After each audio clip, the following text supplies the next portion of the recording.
Welcome back to At Home Songwriting. On this video, we're going to talk to Purr Mewsik. We're going to talk to her because she is a great soulful R&B singer and songwriter who's really out there making her own music and putting it out there for the world to hear. Such a great story, and she's got a lot of great tips for you. So kick back and let's go.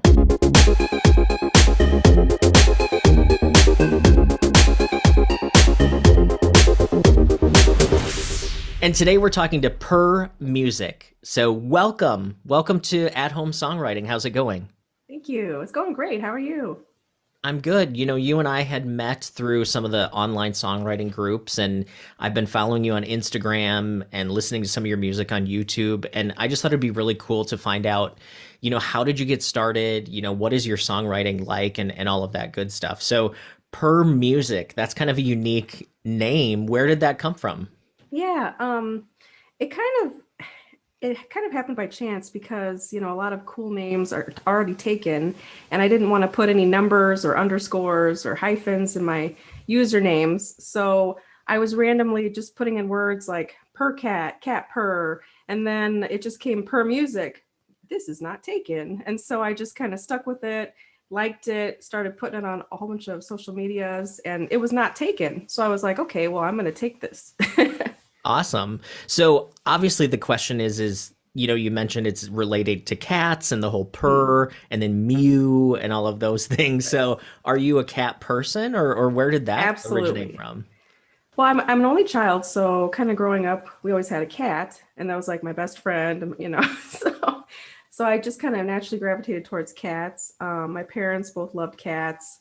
Uh, I had a cat from childhood who lived to be 17 years old. So that was a big relationship. That was like from 9 years old, all the way to college age. I had this cat. So it was like super Wow. cat. um, and now Yeah. we have three cats at home. So yeah, big animal lover. So tell me about your music then. I mean, when I listen to it, I hear a lot of R&B kind of soulful tones and like it's very vocal focused, but yet it's also vibey too. Like how do you describe your music? When I first started out, I was I was definitely interested in R&B. That's my favorite kind of music. And I also liked lo-fi hip hop. So I kind of wanted to merge the two a little bit if I could.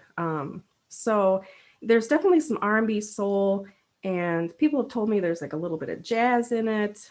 And I love jazz, so I kind of I try to spice it up a little bit. And then, yeah, there's some atmospheric qualities and just like to set a mood. But yeah, like a chilled out vibe to each song a little bit. So obviously you mentioned, R&B, people think it's jazzy. Where do you think that comes from? Like what are your influences? Yeah, it's interesting because my dad really loved Motown music. So we listened to all different kinds of music when I was growing up, and he was really into the R&B. And my mom was more into pop, popular R&B. She likes smooth jazz. Um, you know, she even liked boy bands for some time. Nice. But we kind of have an eclectic mix at home. I started liking world music. But yeah, R&B definitely stuck out like as the number one for me, especially 90s R&B, 2000s R&B. I don't know why. I was really drawn to like Aaliyah, uh, Brandy, Monica, Janet Jackson, Sure. Mariah Carey, and then Marie and Beyonce, Destiny's Child. I just that's what I wanted to hear on the radio. So I want to Yeah. sing what I want to hear. So that's why I just have to do R&B. Were you singing ever since you were a kid, or how did it start for you? Yeah, singing mostly just for fun, and then I did choir in elementary, junior high, high school. I was in honors choir. I was in all-state choir in high school. And that was the moment where I was like, oh, this is kind of, I mean, a lot of people can get into all-state if they're really talented musically, and especially if they have like parents who are musically talented, then they kind of get into it. But I got into all-state choir just off of an audition. Um, and so that was the moment where I was like, maybe I should think about singing a little bit harder, a lot of people were shocked when that happened. So, um, yeah, so that was kind of the moment where I thought, okay, maybe I should try something. But, and then in college, I did choir as well and karaoke, which is super fun. Um, and then karaoke apps like Smule, I tried. And after that, I went to Rap Chat, the Oh, app called sure. Rap Chat, Yeah. where you can pull beats and kind of just make up your own songs on it. And that was the first time that I tried to write my own song. So, That's yeah. cool. I actually met someone that was one of the people that was involved with starting Rap Chat at one Oh, wow. point. So that's pretty cool. Yeah. And that was going to be my next question too. Like, do you consider yourself kind of a singer-songwriter at this point, or how would you describe what you're doing or what your goal is right now? Yeah. When I first started out, someone asked me, do you just want to be a songwriter? Do you want to be an artist? Or do you want to be both? Because they said you can write for other people or you can be the artist. So it kind of depends on you. What do you want to do? And when they told me, maybe you should just do songwriting for other artists, I felt, I mean, that's a nice thing to say. Obviously, that would be great, but I felt like a weird pit in my stomach. Like, no, I want to be the artist. I want to sing what I write. So it's very important to Yeah. me. Well, Yeah. and if somebody says maybe you should write for other people, that sometimes might be a backhanded compliment too, right? But That's true. Yeah. Yeah. But I was writing songs so fast that they were like, wait a minute, you might actually succeed more if you're handing them off to other people. Cause I can only Mm, record so much too. Cause got it.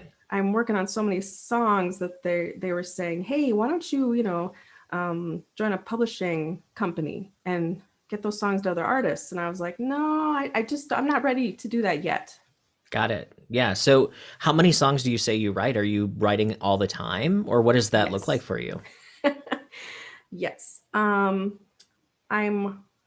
currently working on 13 songs right now.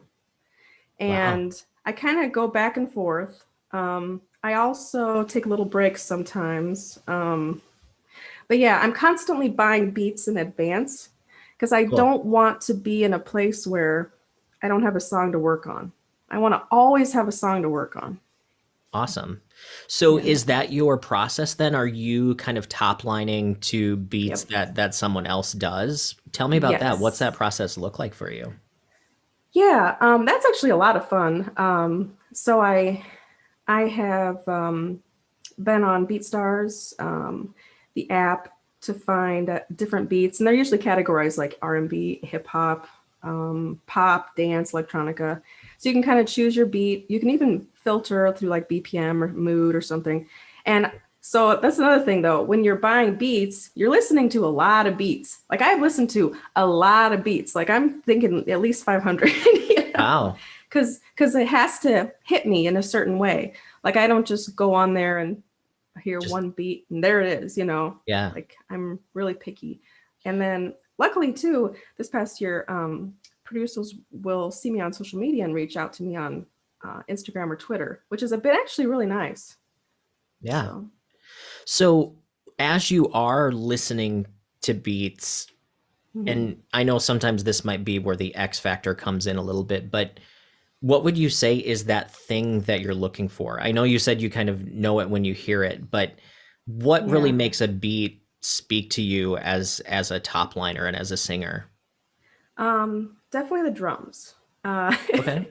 and Sure. because I used to be a drummer, I should say I am a drummer. I haven't played for a while, but Yeah. growing up in high school and stuff, I was a drummer, and it's got to have like a good thick drum because if it's too melodic, I can't get into it as much. And I don't know if that's just a R&B hip hop thing personally that I enjoy, just kind of being able to bop my head to it or something. But it's got to have really good like bass beat and something, really catchy. And I also do think about uh, whether it's ready for radio, because I do have some like 2 or 3 stations who will play my music on the radio. So I'm constantly Cool. kind of thinking, I mean, it's hard to get on the radio, to be honest, but Yeah. Oh, um, yeah, for yeah. sure. But I do think about, whether like I could hear this on the radio. Um, and yeah, something a little different. Maybe something that sounds a little modern, but a little pulling in some 90s, or, there's some kind of mesh. It's not, I mean, I'll try a modern beat every so often, but I don't know. It has to have an interesting quality to it. But I'm really picky. I've been told I'm insanely picky. So, so Well, yeah, that's good. I mean, you have to do what really moves you, right? Like if right. it's not moving you, it wouldn't be fun for you and it wouldn't be like artistic for you to put Yeah, something like that yeah. out. So that's good. It definitely has to be fun. Yeah. So once you find the beat, what does your process look like after that? So I've learned a lot from Taylor Swift, and Okay. Sure. how you need to own your own masters. And in fact, before I started doing this professionally, I consulted with a music attorney, and she said you need to own your own masters. So that was right away. I figured that I Yeah. needed to do that. So I purchased exclusive beats, because if you get the limited, then they say you can only use it for, I don't know, 5,000 streams, and then you have to renegotiate the contract. So that Yeah. gets all legalese stuff, which I hate. That's, but anyway. Yeah. Well, no, that was going to be Yeah. one of my questions because, if you don't buy the exclusive, Hmm. they can also have somebody else using it. Right.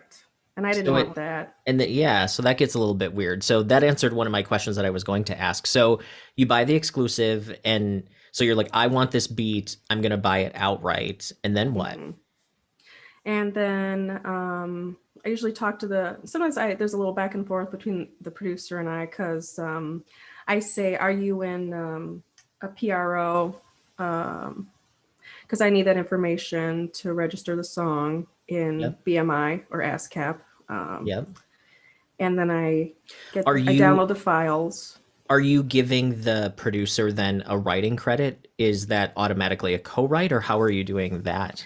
Yeah, well, it's a split share. So Sure. yeah, like I use DistroKid, so it'll say, how do you want to split up the revenue? So I Yes. say, I'm the writer and this is the producer. And so it's kind of easy actually to just, Cool. DistroKid says, did you make this yourself? No, then enter who else helped you and what your official split share percentage is. Yeah. Yeah, I've definitely used CD Baby and DistroKid, and I have Hmm. to say that they both have kind of like pluses and minuses, but one of the really big pluses for DistroKid is the ability to do splits. Like they just make Yeah, it so easy. So that's cool. exactly. Hmm. Awesome. So like I've heard of other artists that, when they get a track, they kind of live with it for a while. Do you do that as well, or how does the writing process actually work for you? Yeah, my writing process is, I don't know, it's interesting because sometimes if I purchase a beat, I will write on it that afternoon, or that evening, because I'm just Yeah. excited. It's kind of like a new toy. Yeah. And I so then I usually, musicians, that we play the same song over and over and over again. So I have to make sure, I'm home alone or I'm in the car, because I mean, I listen to these songs a million times before I release them. So Yeah. um but yeah, so what I'll do is I'll kind of freestyle on it. I'll listen to it and I don't write anything down. I just kind of freestyle. And usually a word or a phrase or a line will stick out in kind of like a place where you feel the hook or the chorus would naturally sit. And Yeah. so, so then I'll get my phone. I don't use pencil paper. That's too complicated. So I use my phone for everything. So then I'll write down, okay, here's the beat by this producer, chorus. And then I'm like, boom, boom, boom, write a word, a phrase. And so I always get the chorus first. Then I do the verses. As far as sitting with it, it kind of depends. Sometimes I'll finish a song in 2 days. And then I'll be like, okay, what I usually say to my family, I'll say, the structure is there, but I'm still sculpting it and refining it down. It's like a piece of art. Yep. And sometimes I'll sing it out loud to them and I'm like, nope, I gotta fix that. But I'm a constant, I think in the long run, it's good to sit with a song for at least a month. And because even if you feel like it's 100%, you know, play it in the car without looking at any words, like memorize all the words, play it in the car and sing it from memory. And if you're changing a line to make it flow better, then you need to change that line for real. That's great So, advice for yeah, sure. Yeah. yeah, Starting with the chorus is great advice too. I mean that's really the hook of the song, right? So having that right. kind of baked out is a smart way to operate. Um, Yeah. And especially when I was first starting out, I looked on Meetup, and that's how I found you and the Minnesota Songwriters Association. And I was interested, because I was kind of just playing in the dark, trying to write songs. And I was like, how is everyone else doing this? So that's when I started taking some workshops and learning about the structure and how to rhyme and yeah. the uh, the regular rhymes, the vowel rhymes. Vowel rhymes, that's how you write a song right there. Yeah, So for that was sure. all good stuff. Yeah. Are you recording your own vocals and stuff then too, or what does that process look like for you? Um, I don't.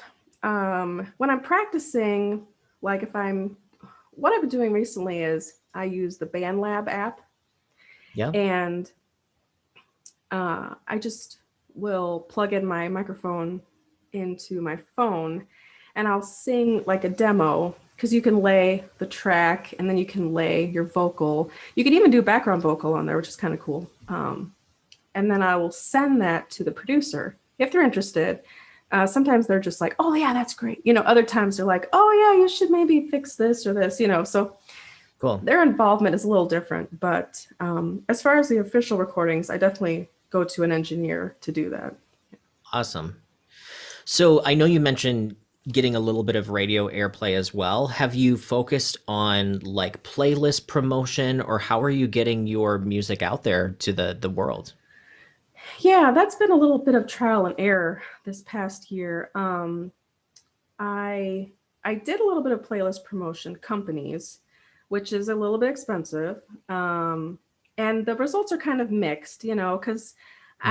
um, I do research and look at the reviews and ask other musicians, what do you feel are trustworthy companies? I'm not just reaching out into the dark and having someone send me a DM and I'm like, yeah, sure, here's some money, put it, that Yeah. obviously is not safe. I wouldn't recommend it at all.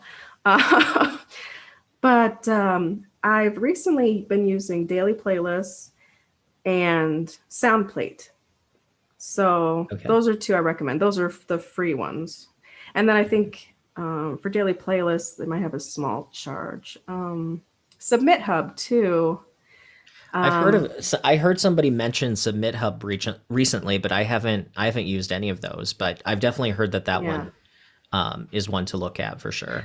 Yeah, that one you only get a couple free credits, and then you usually have to pay for what you would like. I highly recommend daily playlists though, because that's free, Cool. and you can. I forget if you can submit you can submit your song like 20 to 25 or 30 playlists Cool. every 2 or 3 days. Oh, that's Um, cool. so for instance, I have a song called Christmas Time, and so every 2 or 3 days when my cycle gets, oh, you can add more. Every 3 days, I pump it to 25 or 30 playlists. Every 3 days, I pump it. And I'm not Cool. getting, it's funny because you get these emails where it says, you were rejected or you were declined. And those emails are so nasty. Like, I wish they would just not tell me. Yeah, you'd rather just hear nothing than Yeah, yeah. no. But then Yeah. I get those emails, you were accepted. And I'm like, yeah. But Cool. yeah, it's that's a good one. I've also noticed, I mean, you're pretty active on like Instagram and stuff too. Do you find that you're kind of getting your music out there to people who like it through social media as well? A little bit. Instagram is definitely my favorite social media. I love Instagram. I just love being on it. I like scrolling through the pictures. I've been making some friends on there. Cool. I just love Instagram. That's definitely my favorite. Twitter is my second favorite, Okay. um, because I've been networking with other musicians primarily. And also sometimes I'll jump on a hashtag and a comment on someone else's thing. And it's strange on Twitter. If you comment something funny, people will like it. And then they might be like, hey, let's check out this person, and then hit your page. And so those are Yeah. my favorite. Facebook, I'm still, I don't know. I'm not a big, I don't want to word this the wrong way. I put it as my number three. Okay. So I'm still working on that. YouTube I enjoy, but that's typically for music videos and cover songs. Yeah. Um, but for as far as promotion, you really got to pay for it through advertising, Facebook and Mhm. Instagram ads, which can be a little Yeah. complicated. Um, but that's been the best way to push my music out for new people to hear it. Yeah. For sure. Um, a lot of people that watch this channel are people that are kind of just independent people that are, the whole concept is at home songwriting. I work Yeah. at home. I'm sure that you do a lot of writing at home. I know you mentioned in the car and stuff too. Yeah. What sort of advice do you have for people that maybe are in the beginning stages or, just kind of getting started in this? Yeah. I would say first learn how to use vowel rhymes. Because I know so many people who were like, well, I don't want to have how do I start a song? I have to rhyme everything, you know, lamb, ham, ben, hen, they're just like, they're so focused on the rhymes. And it's like, no, no, no, you can do vowel rhymes. You can experiment, yeah, I'm at a loss at what a good vowel rhyme would be right now, but That's okay. Well, no, I mean, especially if you're a singer, you have to make sure that vowels are what people sing, right? So you're not Mhm. necessarily singing the consonants, you're singing the vowel sounds. So what you're Right. saying is find words that have similar sounds that you're singing, right? So it Hmm. creates that sort of cadence with the different sounds that you're singing. Yeah. Or even just write some poems. And then you might be surprised that you can flip it into a song somehow by changing a couple words or, freestyle poetry. Because I used to write poetry in college and I took a lot of creative writing classes. Um, Cool. so I definitely, poetry and songwriting are different beasts, obviously, Yeah, but it helps to just kind of just throw words on a page and just see what happens. absolutely. And poetry, somebody says, well, aren't songs poems? And it's like, well, in some ways they are, but songs definitely have a different set of like rhythmic tools that they Hmm. use. And songs are meant to be sung and poems are meant to be read. So there's Right. definitely a difference in that for sure. Hmm. Um, are you an album person or a single person? Like when you're thinking about the music that you want to do, how do you think about music in that respect? Yeah. When I first started, I did an artist development company package for a month in Chicago, Zoetic Music Management, which I think was really helpful. And they said, as an independent artist, you should only release singles or EPs. So one, two, or three, basically. Because if you release an album, you're not building up the momentum for it. You're like, here's a 10-song drop. Enjoy. You have to kind of, in this day and age, where people want TikTok short videos, you got to kind of tease them a little bit. Like, I've got a song coming out about so and so. Here's a little tease. Here's the song. And then maybe a month later, you release another song. You give them a little tease. Oh, here's this one coming. And another thing, which is good for Spotify, if you release an album, you can only push one of your songs to their curators, their official Spotify curators.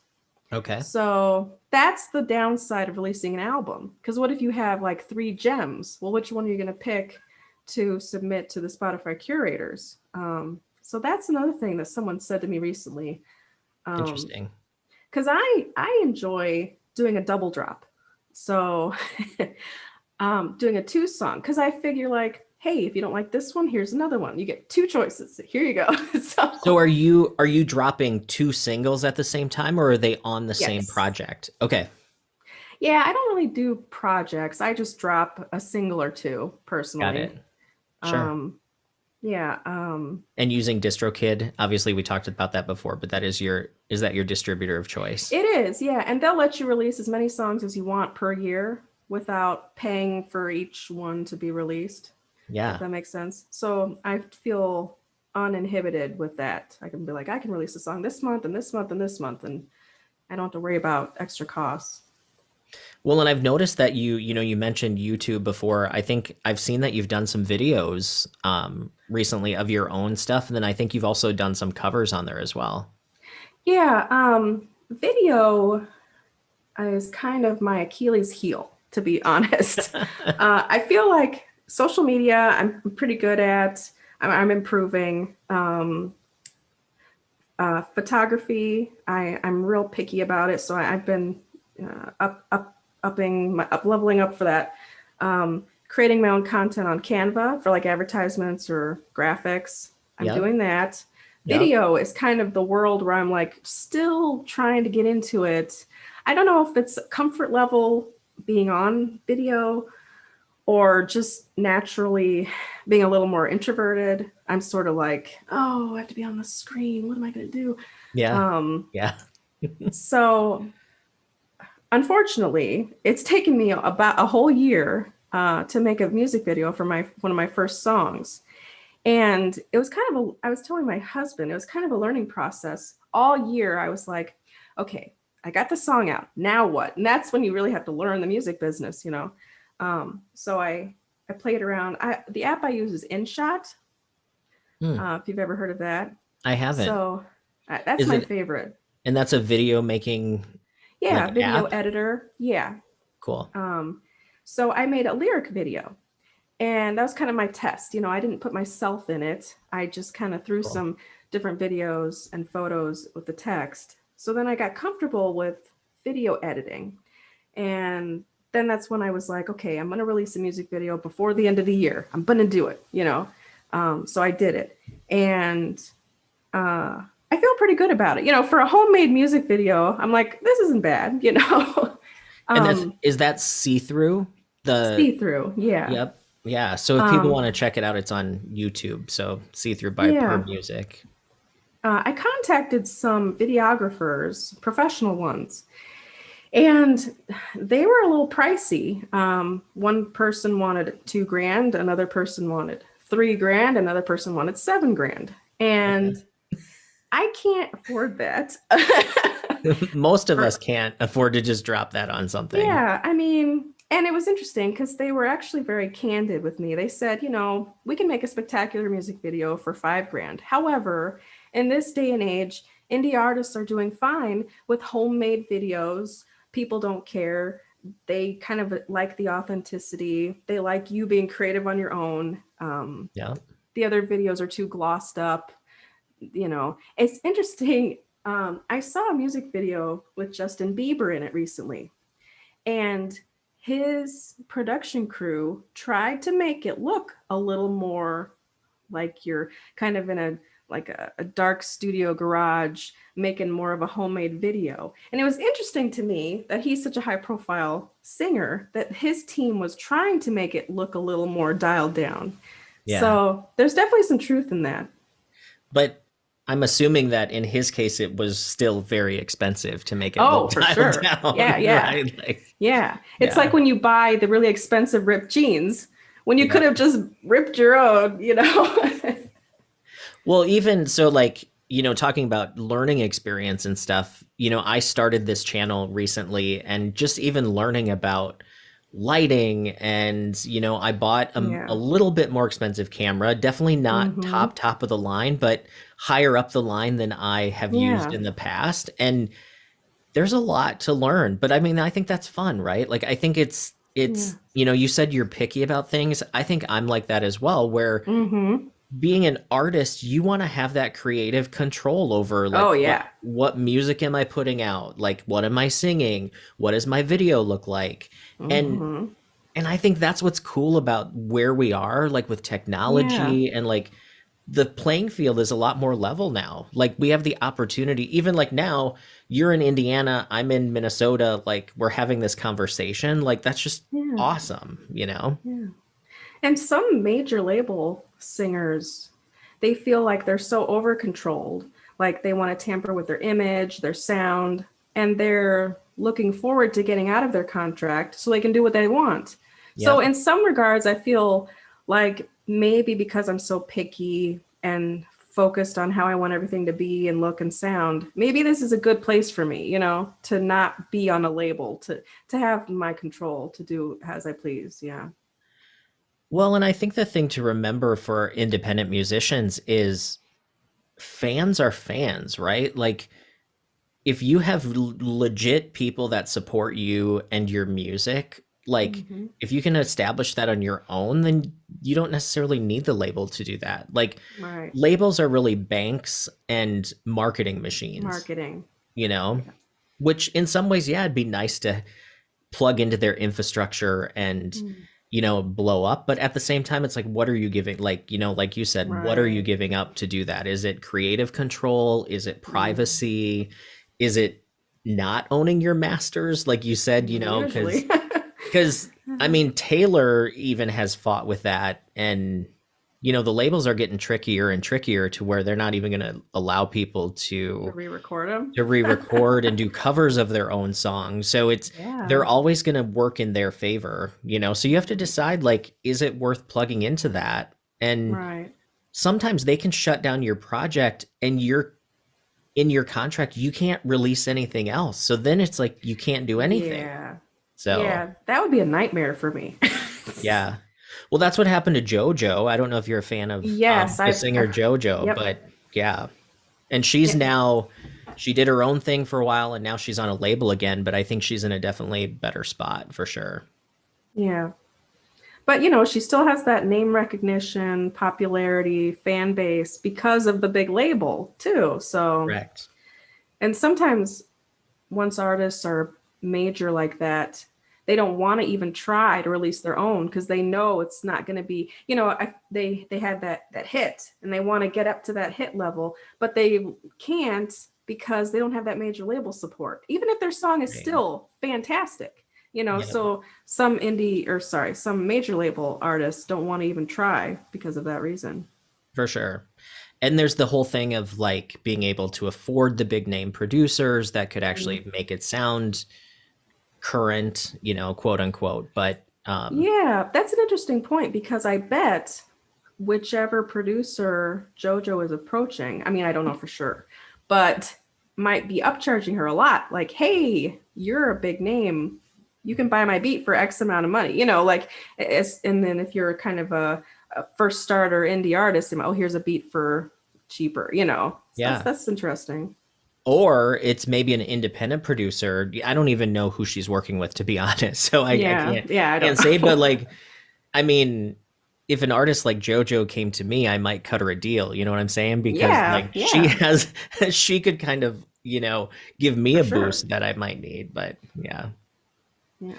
But no, it's fun, right? Like I think music and doing this stuff is fun, even if you're not a major label artist, Mm-hmm. because I think you mentioned before that you listen to music and you always wanted to be like, I want to make songs like that. And I think that's Yeah. how I was, where it's like you look up to your influences and we have an opportunity to make music that we like. And I think that's the key right there.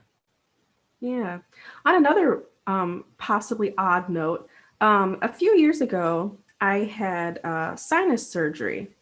And because of the sinus surgery, it was all internal, um, I was able to sing better. So that was another reason why I was like, oh, I'm singing and listening to myself back. And it's like, I can sing and hear myself a lot better than before the surgery. And so that was another thing that kind of, I wanted to try it for real. Interesting. Mm-hmm. Awesome. Well, if folks want to listen to your music, you're on, all of the streaming platforms on YouTube, Purr Mewsik. we'll put a link down in the description so people can, check out your YouTube and all of that. Before we wrap up Mhm. here, do you have any other tips for, people who are aspiring songwriters and writing songs at home? Any advice for them before we wrap up? Yeah, I would say for sure, um, get a doppelrhyme app, like a rhyming app. There's also a poetry app to help you with like thesaurus, vowel rhymes, to kind of get your writing up to par, or just if you have a kind of blank out on something, it'll help you. And also, if you want to, try out rap chat. Just find a beat you enjoy and just see if you can write a song on it, just for fun, no stress or pressure, just to get started. You might be surprised that, hey, Cool. I can do this. Awesome. Well, Purr Mewsik, thank you so much for joining us here at Home Yeah, thank Songwriting, you. and as new stuff comes out, we'll have you come back as well. Okay, thank you so much.